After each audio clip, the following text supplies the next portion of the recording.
Oh my god. Oh my god, I'm changing it. I'm changing it. I'm advancing. Come and talk to me. Feenan went first. Feenan went first. I had Feenan beat Come and Talk to Me when I did this, but I really like Come and Talk to Me better. Feenan is a great song though. I love Feenan.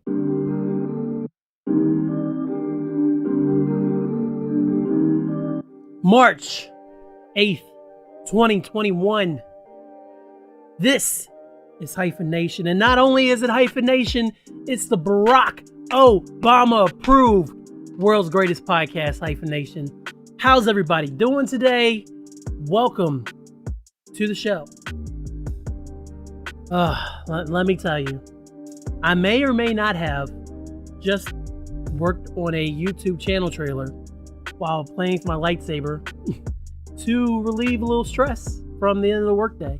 Because everybody knows that stress is that's no good. So yeah, I was gonna come on here and just start it up, but I was like, you know what, I gotta do a little something. I gotta work on this channel trailer anyway. So yeah, you'll probably go and see me holding a lightsaber in the channel trailer, and I'm okay with that. Oh man. So I'm here, and it's weird, but you know what? We're going to get through this together. So, I've been going through my Twitter feed lately. Mostly because I've been on Twitter since 2008. And, you know, when you're 25, God, and you get this thing called Twitter, and you're not thinking about your future or any jobs that you might get down the line, anything like that. Well, you just tend to say whatever the hell you want on the thing, which is okay, I guess, to a point. Well, I always said an awful lot of what I wanted to on the thing. And thankfully, knock on wood, I don't think I said anything too offensive. I think I cleaned up some of the stuff that I found offensive over the years. But at the same time, I don't really think I need to be carrying 70,000 plus tweets along with my name on Twitter. You can follow me at Hyphen. Aaliyah says it at the end of the show. But you can follow me and check me out there. So I have been going through, and thanks to a site called Tweet Eraser, deleting my old tweets and kind of cleaning everything up. I officially decided I'm going to delete everything up till January 1st, 2016. I know I tweeted it was going to be June 1st, 2015. But I figured if I do January 1st, 2016, that's a nice 5-year window. And I feel like I was smart enough to realize not to say whatever I wanted like I did when I was in my 20s. So I've been doing that, trying to unlike a bunch of favorites. I don't think it's working properly. I can't unlike a bunch of favorites that I liked from somebody that blocked me. So... and I'm not going to talk about that situation. If you really want to know, you can message me and I'll tell you what's up. It's not that big of a deal, but I can't unfavorite those tweets, which sucks. But, you know, favorites, it's so easy to favorite something. It's like it's same like Instagram likes or liking something on Facebook. You know, you just sit there and like. Well, your Instagram likes aren't public anymore. Your Facebook likes are only public on public posts and things like that. So you kind of have to be a little careful with that. Twitter likes are out there for anybody to see, as far as I know. And now I think about it, I could have also just, you know, hidden my likes if Facebook offers that. Maybe. But there's been several things over the years that, you know, I was just like, oh man, I'm definitely going to like this. And if somebody would happen to go through my likes, they'll be like, oh, well, I see that Kellen liked that, even if it was 4 years ago. Shout out to Unshelled Pistachios, because that's what I had for a little snack before I came down here. So I've been trying to work on that too. So I'm now down to 26 plus, 27 plus, 27,000 plus tweets, and I'm almost done. And then the favorites are all janked up. I gotta figure it out. So that's been my project I've been working on in the past week. Want to remind everybody, in case you don't know, have another podcast called the Razzlecast Power Hour. And me and Handsome Bane's guest this past weekend was one Savannah Summers, currently the champ down in Australia. She holds 2 women's championship belts, and she was kind enough to spend a power hour with us, and the episode came out on Saturday. I'm very proud of it, and the video will be coming soon to the Razzlecast Power Hour channel, which you probably should go ahead and subscribe to and hit that bell so you never miss any content. I feel so weird saying that. You know, I've watched so many people over the years do YouTube videos. It's like, oh, destroy that like button. Destroy that like button. That's what Brad says. Or, you know, make sure you like, comment, and subscribe. Like, comment, and subscribe. Hit that bell so you never miss an upload. And it's so weird having to do it now, so I can't help but mock myself when I do it. So it's like, hey, make sure that you like, comment, and subscribe. And if you want to, hit that bell. And as they used to say on Browns in Our Blood, ding-a-ling-a-ling-a-ling, so you never miss an upload. Got a Razzlecast Power Hour channel and a Hyphen Universe channel, so you can check out that Savannah episode here in the next few days. I'm gonna get that posted. Get it posted. That's what's up. But I've also been trying to go through my Facebook posts because just like Twitter, before Twitter, I would get on Facebook and say whatever I wanted. So back in the blank, your name is blank days, Kellen is mad as F. Kellen is drunk, which could be a status in 2021, let's be honest. Kellen is working from 9 to 4. Can somebody explain to me why I decided it was a good idea when I worked at the shoe department to post every single time I would be working? Anybody have any idea? So that people, it's like, did I really think I was that big of a deal? That people would, I don't know, want to know where I was at all times, so that if they were looking for me, we could, I don't know, all kick it together later. It's so annoying. I'm constantly going back deleting what time I worked or vulgar things I used to say. I'm not trying to say that I'm less vulgar. I'm just trying to be smarter about what I put on the internet is the main thing. And it's hard. I don't know. Shout out to my man Lex Luger. It's just really difficult to do when you're working on these things. I'm deleting old pictures. I've gone through and eviscerated my Facebook photo albums, like a whole bunch of old party pictures gone, pictures of me drunk gone. There's only certain things on there now. And it's not, again, that I'm worried about somebody's like, oh, we looked up this Kellen Conley fella and look at him. He's holding 3 cups at this party, sitting on an ottoman in a red shirt, which is a real picture. I was 3-cupping it one night because that's how I do things. I'm a badass like that. This episode is sponsored by Sparkling Ice, by the way. Got back on the Sparkling Ice train this time. Got some black cherry. Feeling hella hydrated. The low carb is working. Down 4 pounds. Next week I'll be like, I'm back up 8. I love bread. These are the things that happen.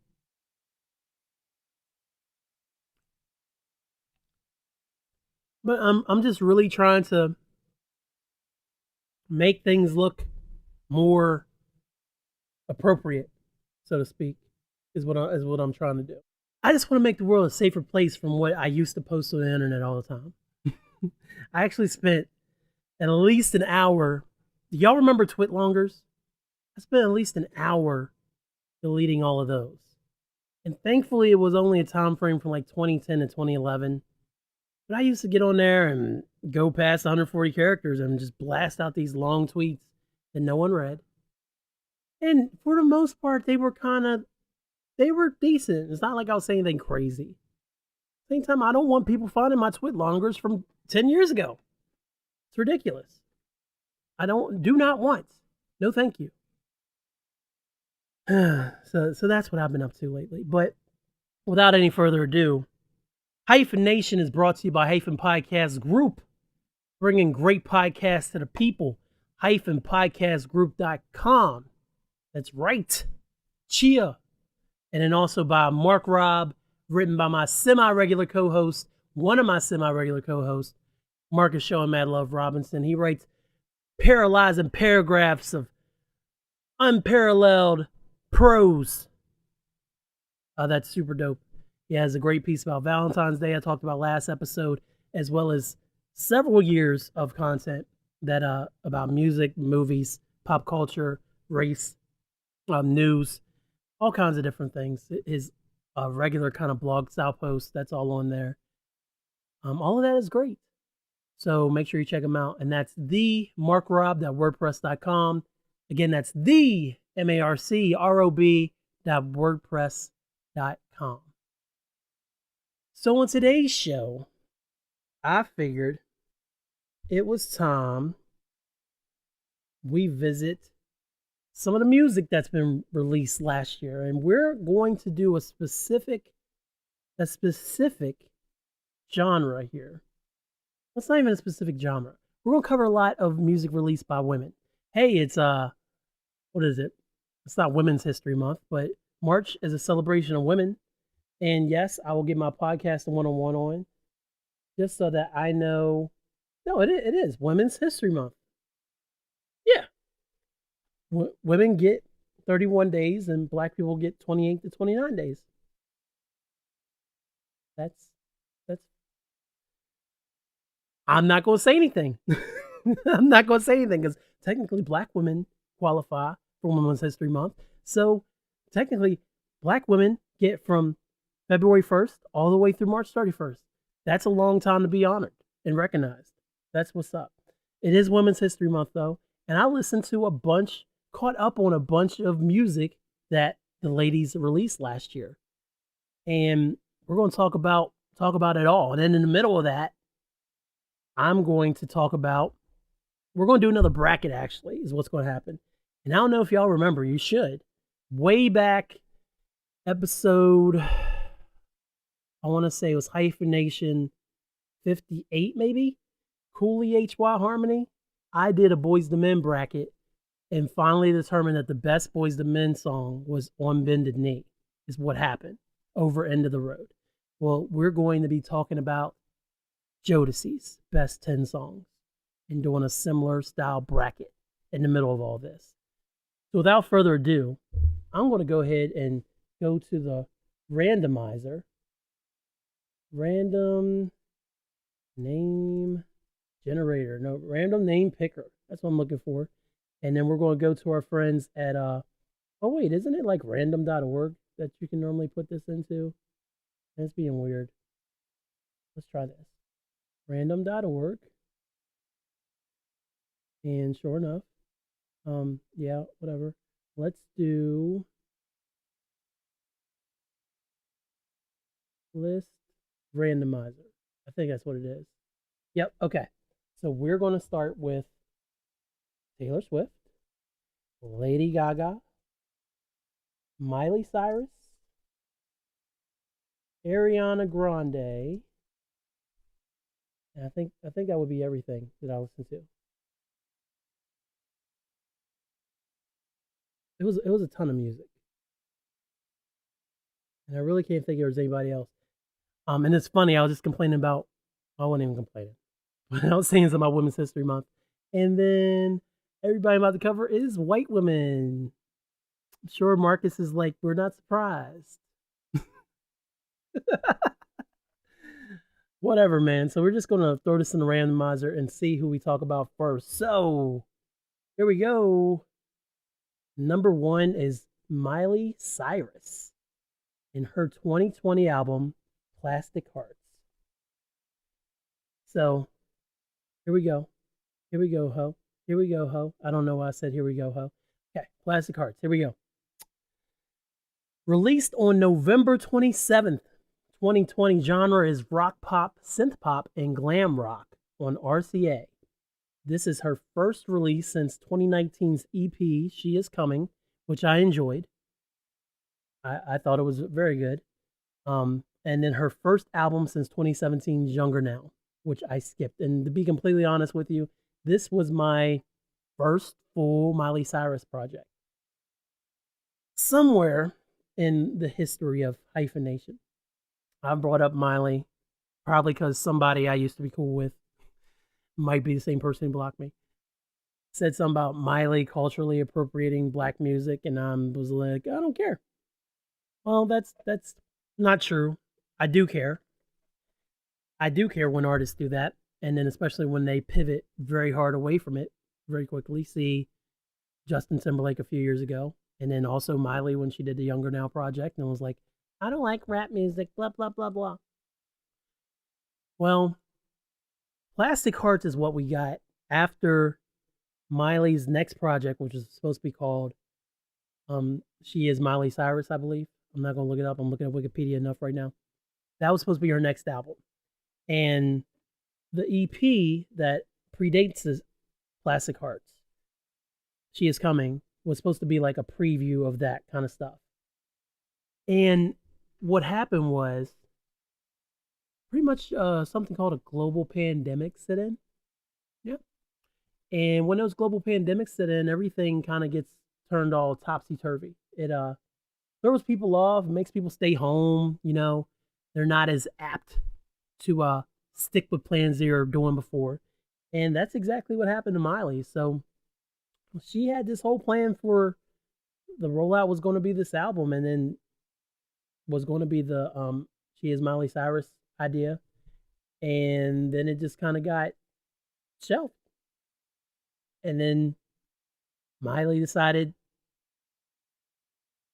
you know what? I'm going to experiment with these rock sounds a little bit, because one thing about Miley Cyrus, man, and the funny thing is, I'm speaking on this as Aaliyah rounds out season 4 of Hannah Montana, and it's my first time through it. It's fine. I'm not going to recommend Hannah Montana. But the funny thing is, Hannah Montana, Miley Cyrus can sing. She can sing. Her Jolene covers are impeccable. She has a cover of Zombie that she was doing at the Save Our Stage Festival, and then one of Heart of Glass that she did at the iHeart Festival prior to this album coming out. And people were, of course, doubting her rock roots, because when it comes to Miley, most of the time, people just doubt her in general, because she's a Disney kid, blah, blah, blah. And then all of a sudden, she's the twerking kid, she's the tongue out kid, she's a whore. And I have people that I know who I brought up Miley Cyrus, and they're like, she's a whore. Well, they said they wish that she didn't dress like a whore. And I don't slut shame, so I wasn't about that life. So these are the things that happen in your neighborhood. But she just gets a bad rap. I mean, hell, her Rolling Stone cover story that dropped when Plastic Hearts came out, or right before the final picture in the whole story, she's topless again. And people are like, Miley Cyrus. What I like about Miley, though, is I find her to be refreshingly honest. And even when it came, she's made the comments about not wanting to be a part of black culture as much when she was kind of pivoting away from the Bangers days, and that wasn't cool. But then she also doubled back and kind of took back those comments and said how she saw they could be hurtful. She's not ashamed to admit that she struggles with sobriety, and not in a way that endangers her life, but she also knows that there's times when she's better off sober. I think she's broken her sobriety. I'm not judging her for it, just going by what her IG's been posting lately. But she's very honest with herself, and she knows what she wants. And what she wanted to do was make a rock album. So Plastic Hearts is 15 tracks total, including the 3 bonuses. The single was Midnight Sky, which actually grew on me, because Midnight Sky sounds like an 80s pop hit, like real.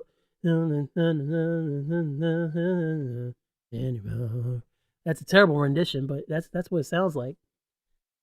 And it's a complete departure from anything she had released prior.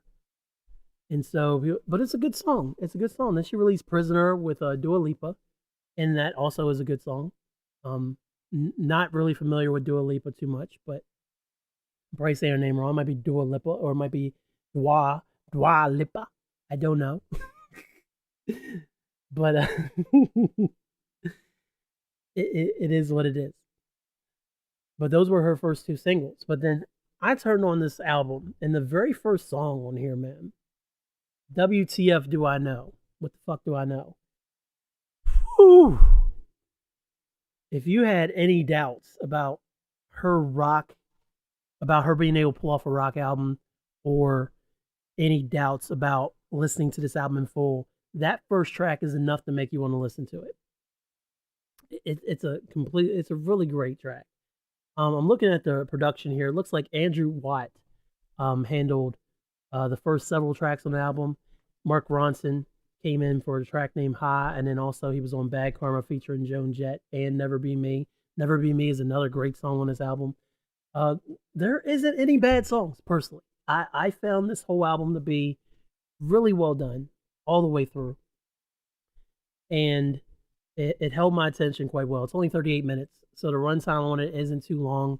She didn't try to do that thing, because even with adding the extra 3 songs to it, it bumps it up to 50 minutes. And if you have Apple, apparently, you can get some backyard session songs, and it bumps you up to an hour. So it's not that bad at all. But I just really like this whole album, man. Like Billy Idol's on it. And I'm not trying to say I'm the biggest Billy Idol fan in the world or a Joan Jett fan, but she used her features well and prominently showcased those rock legends of the 80s. She showed off her skills as far as more. This is probably her most well sung album, I'm going to say. And again, this is my first experience with it, but Bangers Era Marley, she had her moments. I've never ventured into the Dead Pets era. And if you don't know what the Dead Pets era is, it was the night after, it was all like, I believe it was August 30th, 2015, after she hosted the VMAs, the same night that Nicki Minaj is like, come over here, blah, blah, blah, I'm going to beat you up. Which isn't exactly what happened accurately, but it's pretty close. Yeah, she's like, oh, I've released this free album. It's on my website. Blah, blah, blah, blah, blah. Let me just tell you the track list on there. Oh, it's not as long as I thought. 23 songs. 23 songs. Okay. Featuring titles such as Something About a Space Dude, Fucking Fucked Up, Wiki, Bang Me Box. And I'm just reading titles. Cyrus Skies, Miley Tabishan Bowles with 3 Z's. This joint was 92 minutes long. 92 minutes long. Which is ridiculous. I've never listened to it, but and Younger Now was like her, trying to, after the Bangers and Dead Pets era of rebelling, Younger Now was like her trying to be like, hey, I can still do these songs. I never liked Malibu. Never liked Malibu at all. Malibu. And, ever since then, everybody's kind of been waiting to see what was going to happen. Waiting to see what was going to happen with Miley. But Plastic Hearts is really a step in the right direction. And it shows that Miley can do several genres and she can do them well. So while it wasn't the She Is Miley Cyrus album that I thought we were going to get, which is going to feature more of the stuff from She Is Coming, which I really enjoyed, it still was pretty dang awesome. My favorite track on there, as I scroll back down to the track listing, would probably, the fuck, WTF Do I Know? It's so good. Bad Karma's good. Midnight Sky is good. Never Be Me. Prisoner's fine. I'm not a huge fan. High is good. So much good music on this album. I highly recommend it. I would give it out of 10. I would give it a solid 7.5. Yeah, 7.5 for Plastic Hearts. Our next album is by Lady Gaga. And I'm going to go ahead and say this right now. I think Lady Gaga was severely hampered by the fact that this album came out in the middle of a quarantine. Because I ain't gonna lie, I'm still in love with the A Star Is Born soundtrack. I think it's phenomenal, top to bottom. I can run that over and over and do that for days. I think it's gorgeous. I think she did a great job. So I was eagerly anticipating her next album, and I like Joanne. I might have talked about Joanne on the pod. I don't remember for sure. But Chromatica is her sixth studio album. It came out on May 29th, 2020. One of the first major releases of the pandemic, of quarantine. And she had a couple singles off of it. It's still in rotation. She's still getting play off of it. Stupid Love, which is a really good song. Rain on Me, which is her current single, was her single that came out over summer featuring Ariana Grande. And then 911 was also on there as well. And as soon as I find it, hold on here. Track listing, there we go. It features 16 tracks. And apparently there is so many extra songs in different places. It's crazy. Because I only listen to the Spotify versions. But it has 16 tracks, runtime of 43 minutes. So again, a very short song. It's a short album. But this album was meant for the world to be open. So open. It has the genres listed on it. It's dance pop, electro pop, synth pop. It reminded me of those 90s, early 90s music that dominated the airwaves. Groove is in the Heart was like late 80s, but let's say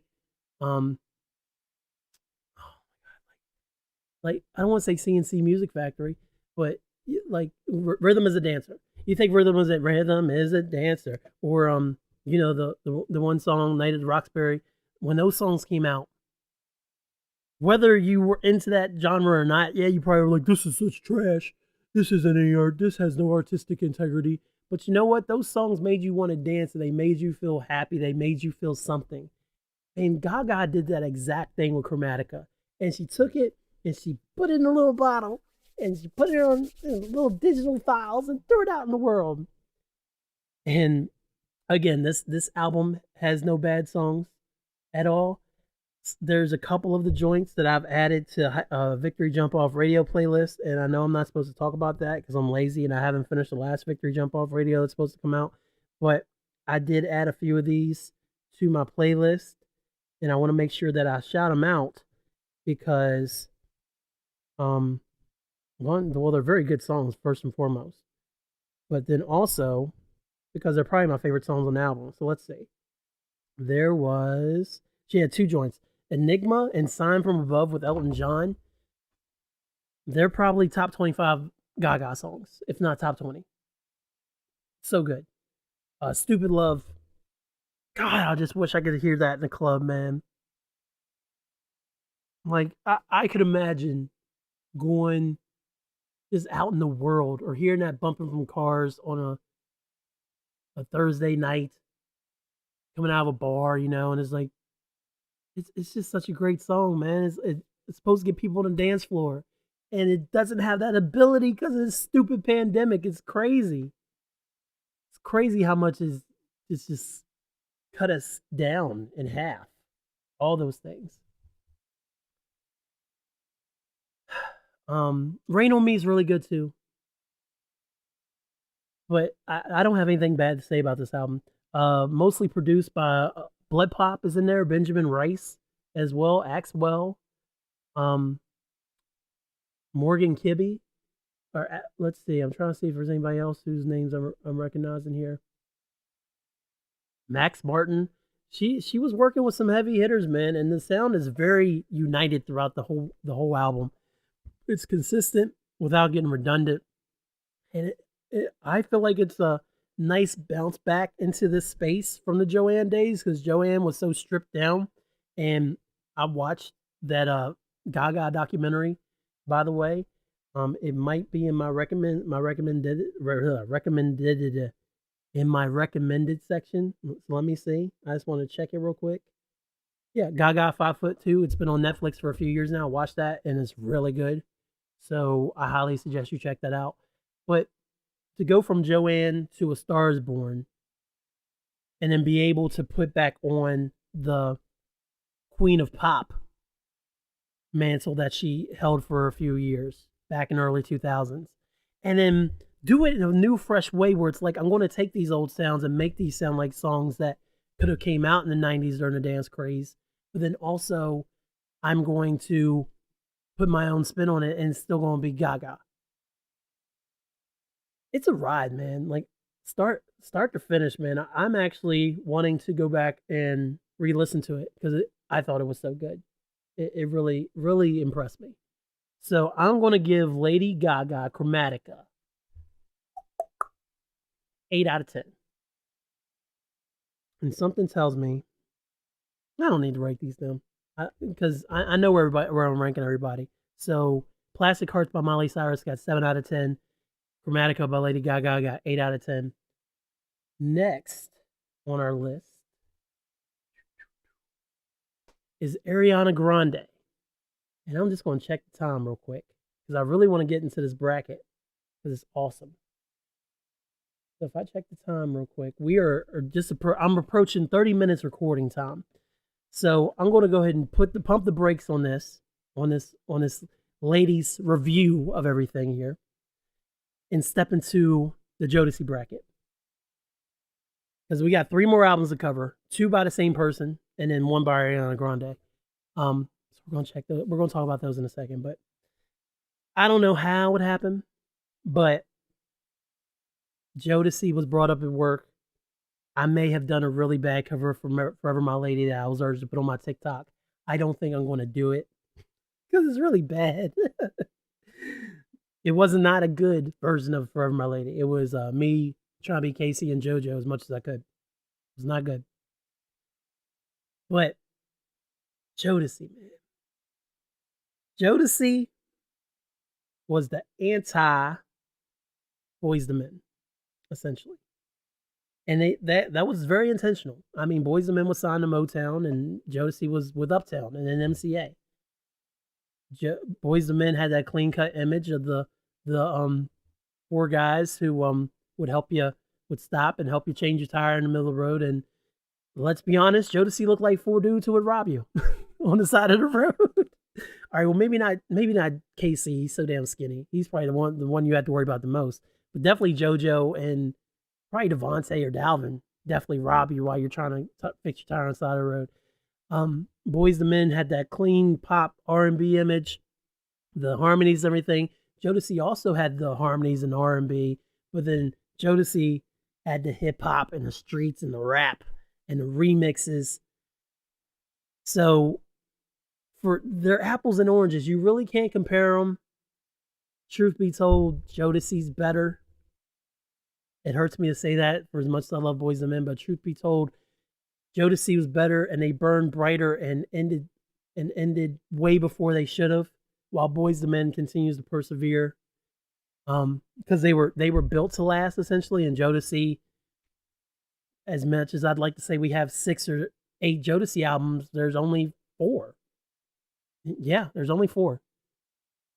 And 1 came out a few years ago, and I'm scared to listen to it because I know it's not the Jodeci that I loved in the 90s. But Jodeci had some songs, man. They had some songs. Let me tell you about some Jodeci songs real quick. Their best 10 songs, according to me. I'm still waiting from their first album, Forever My Lady, 1991's Forever My Lady. Is it 91 or 92? I'm going to say 1992's Forever My Lady. The 9th seeded song, You and I. And if I said best songs, what's the point of bracket? Nicey, the song is You and I. Number 8 is Stay from Forever My Lady. You and I was also from Forever My Lady. I don't know if I just said that, but I'm gonna say it again. Cry from You.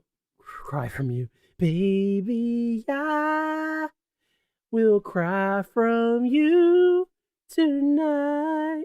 Cry for You from their 1993 album, Diary of a Mad Band, an album I didn't even realize existed because my dad didn't get it. We had Forever My Lady, and then we got Show, the Hotel, and After Party. And then I never knew Diary of a Mad Band was a thing until the early 2000s, maybe. And I was like, there's a whole nother Jodeci album. What's up with that? What's up with that? What's up with that? Ooh wee. Sorry.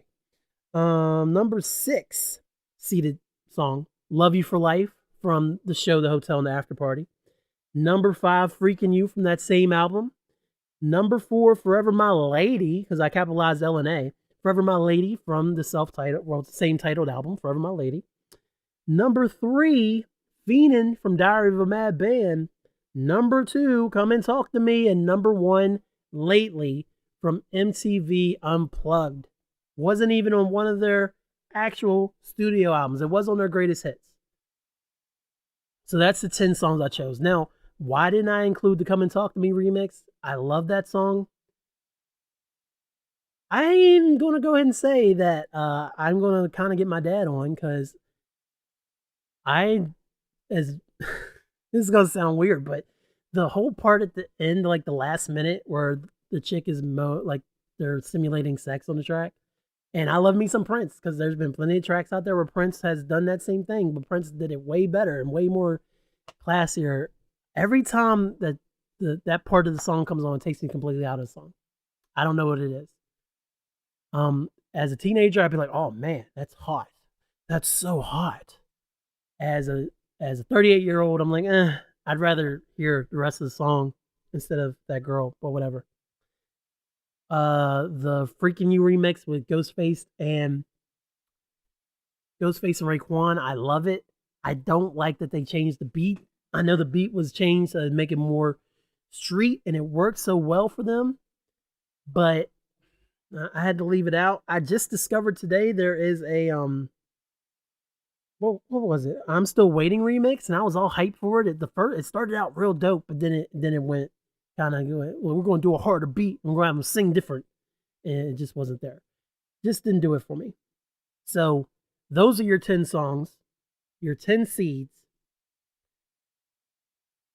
Lately and Come and Talk to Me, gotta buy. So they already advanced the quarterfinals. So in round 1, the number 10 seed, I'm Still Waiting, faced off for Cry for You.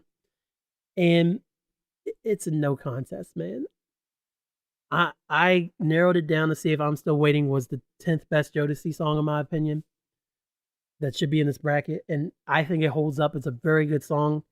But baby, I will cry for you tonight. Come on, dog. Cry for You. You and I versus Stay. I love You and I. You and I is one of those deep album cuts from Forever My Lady that I really like. And I feel like it really showcases Casey and JoJo really well. And I just couldn't do it. I just couldn't do it. Stay is so iconic. Sorry I left you. I left you crying. Since you've been gone, I've been all alone. Come on, dog. Stay. In the quarterfinals, we have Lately versus Stay. And as much as I just sang Stay and I love it, Lately. Casey and JoJo's cover of Lately is arguably, it's in the conversation to be better than Stevie's. There's days I think Stevie's is better, and there's days I think Jodeci's is better. It's that good. Lately advances. The number 7 battle features Cry for You versus Come and Talk to Me. And again, I just sang Cry for You so well. I just sang Cry For You, but Come and Talk to Me is iconic, man. Come and talk to me. I really want to know your name. Come and talk to me. The 3-6 matchup sees Phenom versus Love You for Life. Now, I will say, back in the day, I once sang Love You for Life on tape, and I gave it to my then girlfriend in middle school, junior high. And I gave it to her, and I'm pretty sure she might still have it. I hope she doesn't. But I sang Love You for Life because I was that confident, and I wanted her to know how much she meant to me. But that was before I knew what Phenom was. And Phenom, from the beat to the way that it starts out all slow and then it just builds to that chorus and it's like, I can't leave you alone. Got me feeling, girl. I could have done it in lower register, but I didn't want to. You ain't here for my singing. You're here to listen to me talk. Phenom advances, number 3 seed. And in the 5-4 matchup, Freaking You against Forever My Lady. This was a little bit tough for me. I love Freaking You. I really do. Especially the album version, which is like 7 minutes long. And even though it's 7 minutes long, there's not a minute wasted the entire song. Forever My Lady is just such a beautiful ballad. They killed it. It's flawless. Forever My Lady advances, which brings us to the semifinals, the final 4. Number 3-2 matchup, Phenom versus Come and Talk to Me. I'm gonna think about this one more time. I've chosen winners already, but come and talk to me. Really wanna meet you. Can I talk to you? Really wanna know you. And I can't leave you alone. You got me feeling. It's Come and Talk to Me. That my answer's not changing. Whoa, whoa, whoa, whoa, whoa, wait. My answer did change.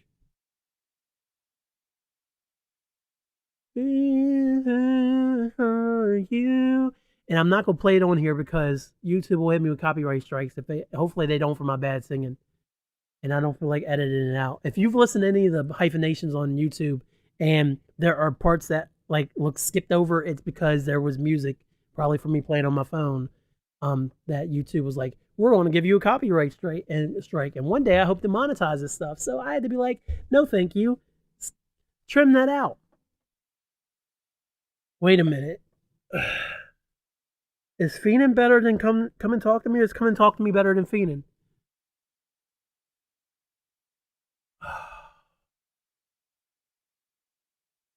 I really want.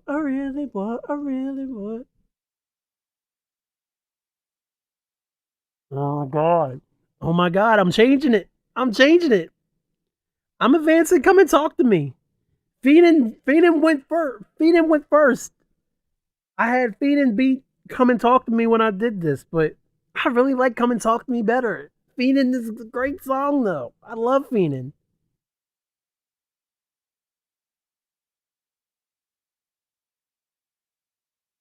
Which leaves us with a now really up in the air finale of the number 1 seed. Oh, by the way, Lately is number 1 seed. Forever My Lady's the 4th seed. Lately advances. Lately versus Come and Talk to Me now instead of Phenom.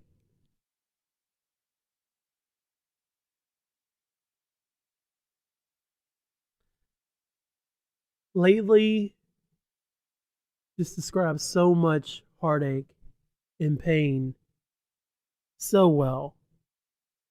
Especially with Casey coming either in the middle of the Mary J. Blige relationship or coming off of it. That's one of the reasons why their duet, I Don't Want to Do Anything, on Mary's album is so good. Because of that tension and that love that they have for each other.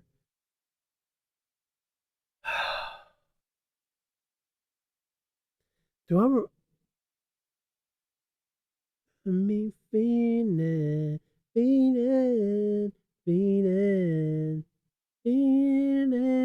for No, no, no. I'm sticking with it. I'm reversing it. No, I'm going back. Feenan advances to the final. Come and Talk to Me is very good though. So Lately versus Feenan. Lately has all that hurt and pain, and it's sung so well, and it's live, and it sounds even more amazing because of that. And recorded live. Feenan just, God, man, like it just describes a feeling that a lot of songs fail to describe, because you got your songs about love, you got your songs about heartache, like Lately, you got your songs about wanting to find love or staying in love. Feenan is just about you. I'm into you so much. It's like an addiction. And if you ain't been there, you don't understand it, bro. Whew. Oh man.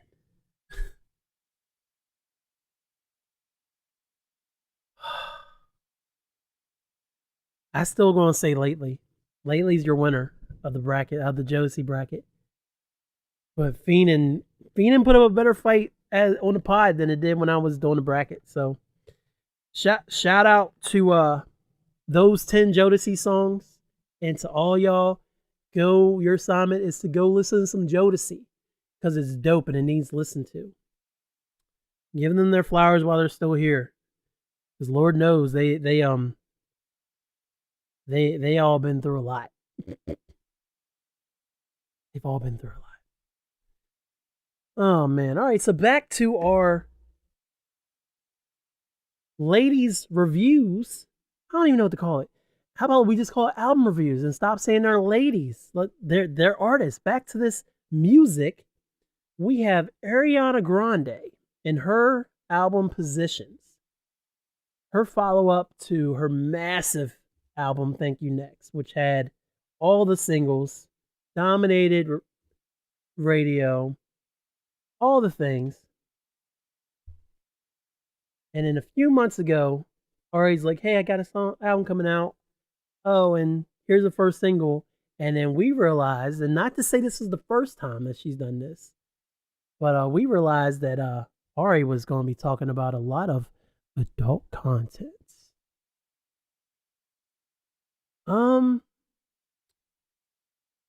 I gotta say, Positions is good. It's not great. It's not bad. It's not all right. It's good. It feels, a lot of the songs can sound the same after a while. It has a 41-minute long runtime. She added 5 bonus tracks to it, which I haven't listened to yet. Sorry, I can't count. Yeah, 5 bonus tracks, including the 34-35 remix. And I listened to the album. I started out and I stopped it for a reason, and I came back like not that long ago and listened to it. And it's a good album, but a lot of it sounds the same. I didn't like the first song, Shut Up. Shut Up didn't really do anything for me. 34-35, clever wordplay. I mean, you have children singing about 69 on the radio. So, and no, as far as I know, Aaliyah does not know 34-35.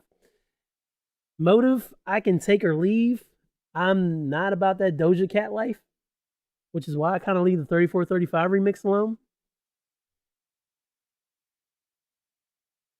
My Hair, dope. Nasty, dope. Love Language, dope. Positions. Positions is, I heard the Positions single and I was like, yo, I mess with this joint. Like,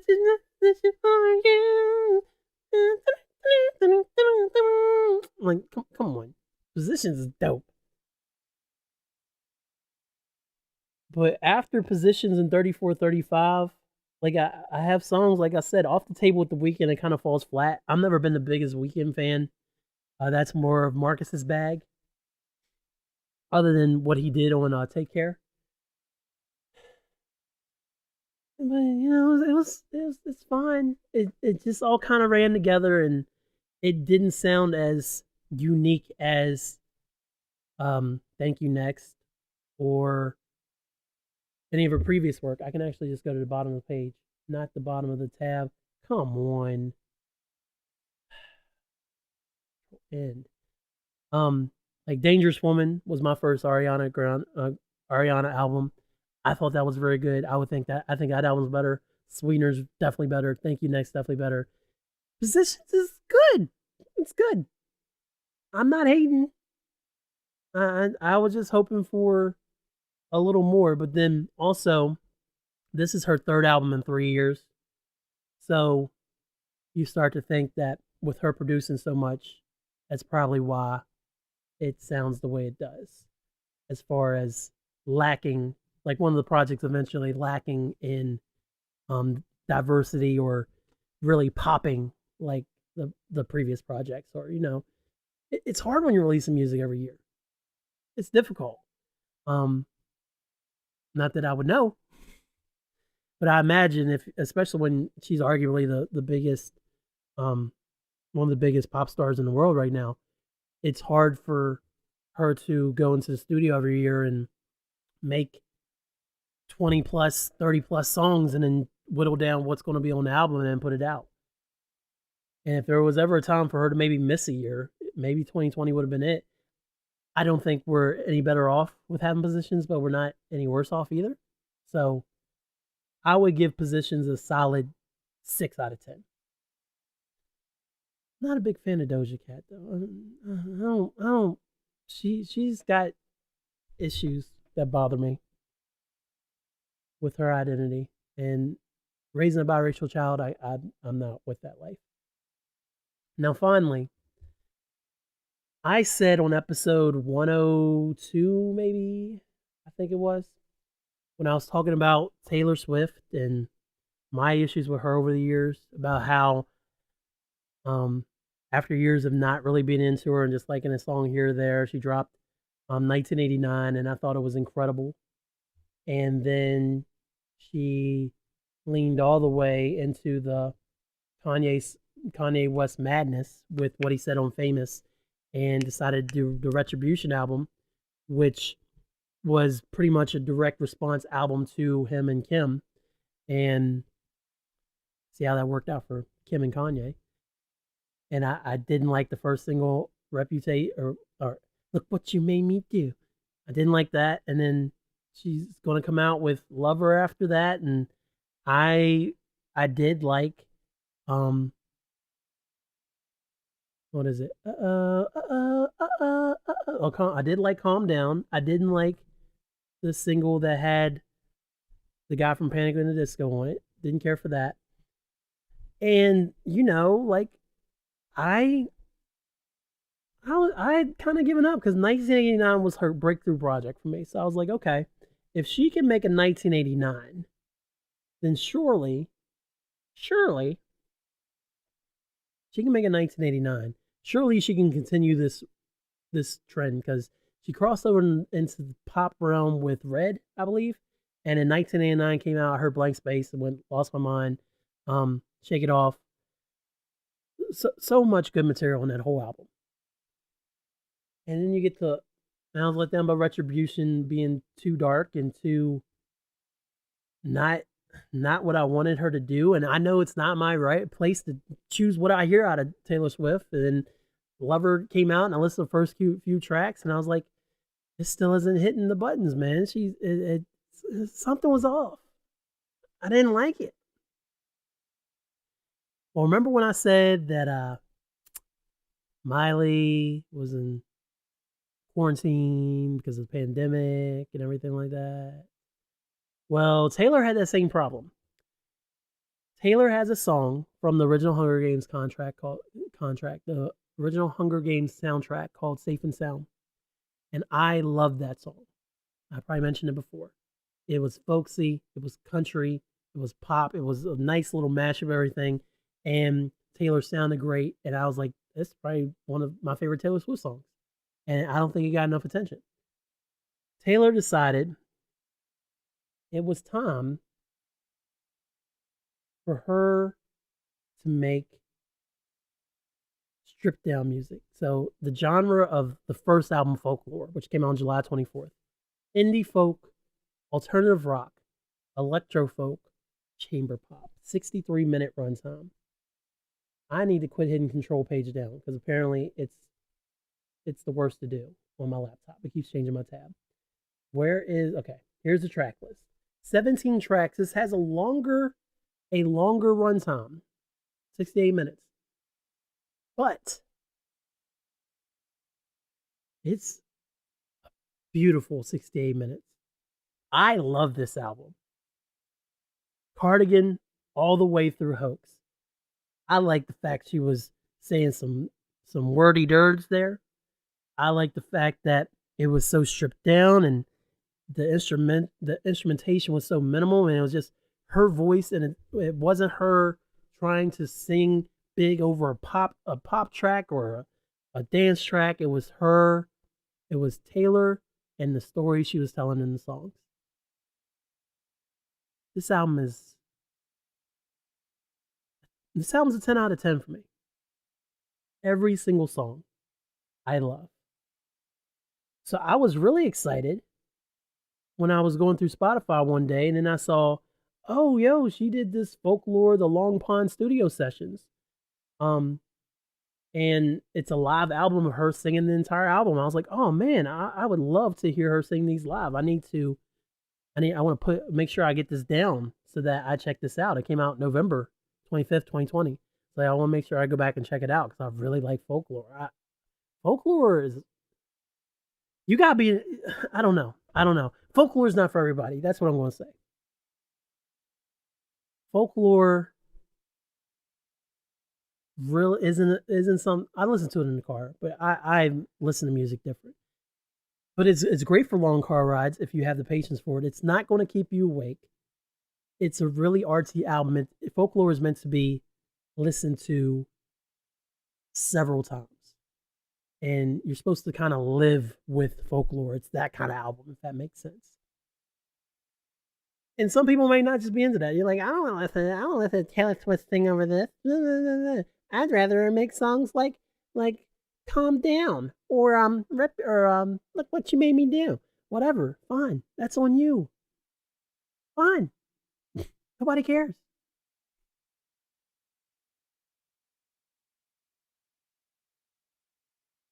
So it's not for everybody, but it definitely is for me. So imagine my surprise when it came across on Twitter that Taylor was dropping her 9th studio album on December 11th called Evermore. And pretty much in what she posted online, she's like, you know what? I wasn't done saying everything I wanted to say. So here's a whole nother album. A whole nother album. And this one, 60 minutes, a little bit less. There's some bonus tracks on there, which I think the bonus tracks are good. So you get 69 minutes with this one. This one's better than Folklore. I love Folklore. If Folklore is a 10 out of 10, this is a 10.5 out of 10 or an 11 out of 10.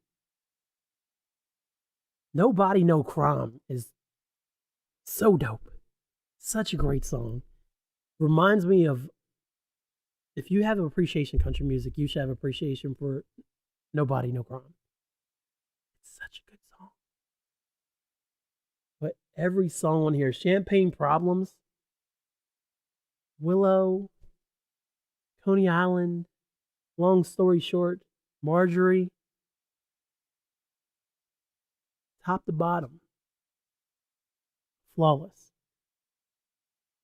So I know I called Taylor out a few years ago, and I'm going to insert the audio clip and everything about her having to step it up. And, you know, her title of the biggest female artist in the world is being challenged by Ariana Grande, putting out such good music and everything.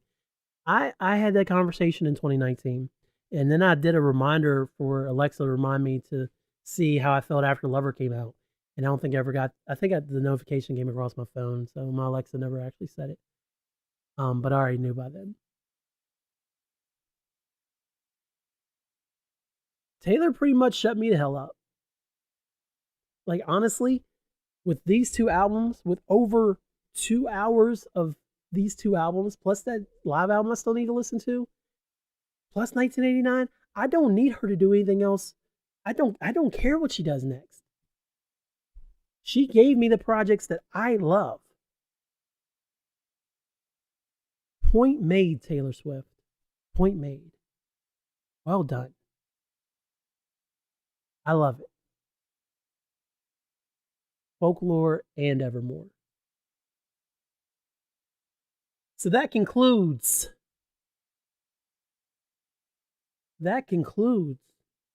as I'm going to check the time. Hit the hour mark. My album review episode and my Jodeci bracket in the middle. Hopefully you enjoyed all that. If you didn't, well, I'm just going to try to do better next time. Hyphen Nation is brought to you by Hyphen Podcast Group, Morgantown, West Virginia podcast collective, which I'm kind of phasing out. So bringing great podcasts to people. That's Hyphen Nation. That's how we do things. Well, I'm the host of Hyphen Nation. Hyphen Podcast Group. That's how we do things. And then also by Mark Rob, written by my semi-regular co-host, Marcus Show Mad Love Robinson. The marcrob.wordpress.com. themarkrob.wordpress.com. Go read his stuff. It's got some great stuff on there. Power of positivity is real. Get that negativity out of your life, no matter what it may be, no matter what you have to do you. Always remember that. Make sure you're also giving people their flowers while they're still here, because you never know when it's their time to go. Never. Super important. Call your mom, call your dad, call your sister, call your brother, hug your kids, tell them how much they mean to you. Tell them how proud of them you are. Hug your significant other and tell them how much they mean to you. Give them a big old kiss, big old COVID kiss.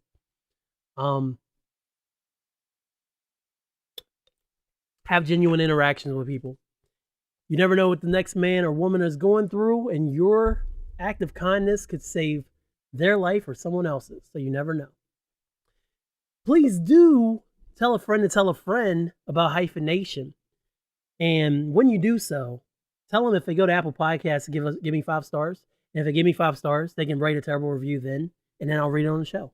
Because 5 years strong, and I'm fine with it. But give me the 5 stars so that more people find out about the Barack Obama Approved World's Greatest Podcast. That's all I ask.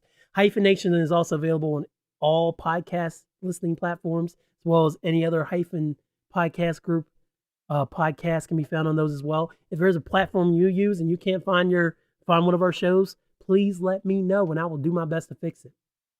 Apologies to Playoff P, because we don't have time. I was talking about Taylor Swift and her amazingness and Chromatica and trying to figure out if Fiendin' was better than Come and Talk to Me. Sorry, Playoff P. Paul George, next time, I promise. We'll talk all about how the Clippers season is going and all that stuff. I promise. It'll be good. Words of wisdom for today. It's okay to pick up a toy lightsaber and swing around like an idiot if that's going to help you reduce stress, because that's what I did. So anything you can do to reduce stress that is healthy and not destructive, I'm all for. So please do that.